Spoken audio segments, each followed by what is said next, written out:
Hey everybody, in this video we're going to continue with our .NET Core 6 Web API CRUD series and test our API controller using Swagger.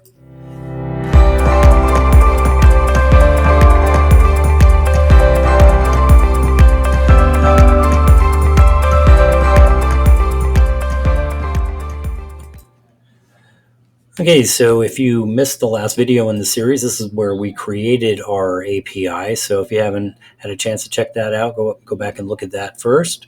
So we're going to be using the things we created there. So where we left off, we created our API controller, and now .NET Core has some built-in functionality with Swagger that we can test our API. But you're also welcome. You can use Fiddler or Postman or whatever you prefer. So we're going to get started with Swagger here, and I'm just going to hit Control F5.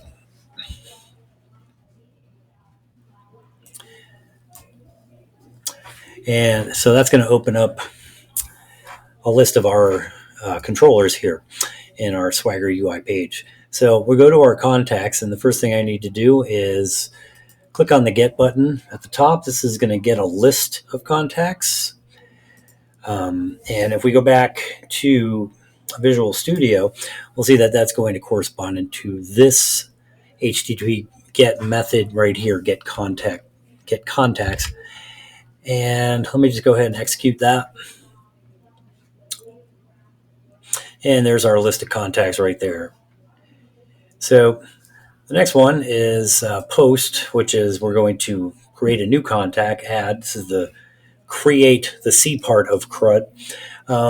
So we hit try it out button over here, and you can fiddle around with these things if you want, or just leave them as default values. But I would not mess with the ID though.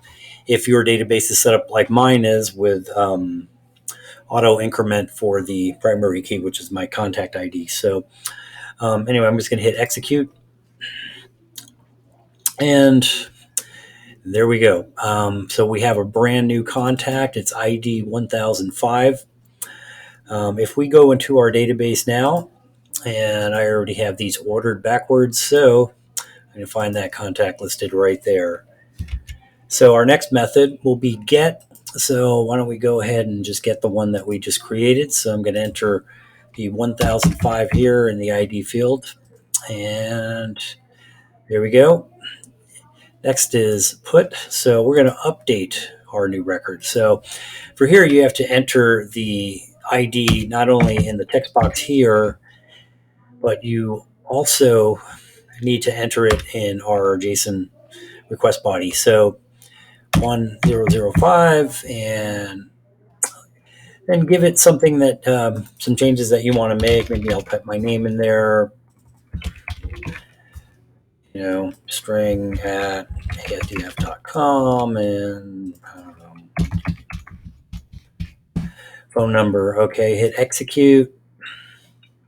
Okay, so 204, we have a success message here, but let's go back and check. So I want to go and see if that update took hold, and sure enough, it did.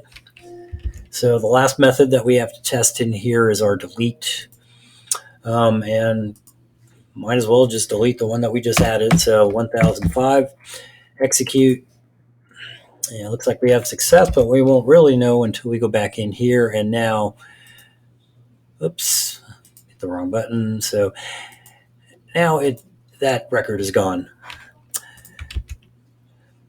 Okay, so that's a preliminary test of our API methods. In the next video, we're going to actually separate the data access logic, data access layer, and we're also going to create a services layer between the controller and the data access or the repository layer.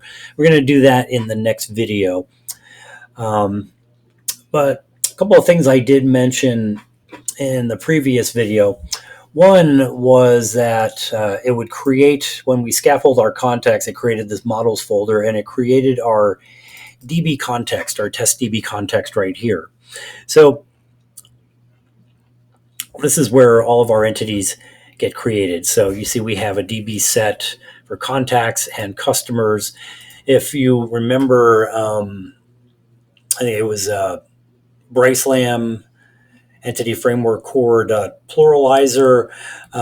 Had we not installed that package, I believe .NET Core would actually name this as Contact instead of Contacts, and Customer as opposed to Customers. So that's one of the reasons I use that particular NuGet package.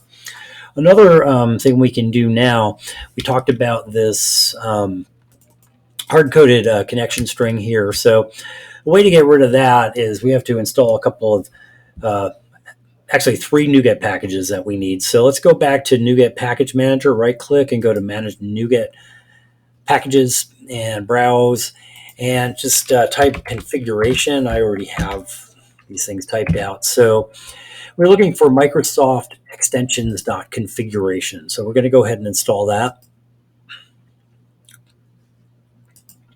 Just okay. We also are going to be accessing our app settings.json file. So .json. So extensions.configuration.json, we need that one too. Go ahead and install that. And the last one is file extensions. So configuration.file extensions, and install that. Okay, so now we've got those 3 packages. So now we can come back in here, and now we have access to our configuration builder. So I'm going to create a variable called builder, and it's going to be of type configuration builder. And now I'm just going to attach my JSON file, my app settings, JSON to that, and make it mandatory. So I'll say optional false. Yeah. Okay, so we also need a connection string. We need to set a variable and call it connection string. So if you remember from program.cs, we had something like get connection string, configuration.get connection string. So now we can actually do that same thing in this class. So I want to say var config equals builder.build. And now we can say var, or if you prefer, if you really want to say string, we are creating a string. So connection string equals config.get connection string. And then we just go ahead, just like we did over there, grab our test connection. It's the name of our connection string, not the actual connection string. So now we can replace this string in here with our variable name. So con string. And I'm just going to delete this warning message. And now we've successfully gotten rid of that. In the next video, as I said, we're going to create a generic repository, as a design pattern called a repository pattern, and also a unit of work, which is going to be our services that we're going to inject in our program.cs. And I'm going to show you how to set all that stuff up. And we're going to do all of that in the next video. And until then, take care.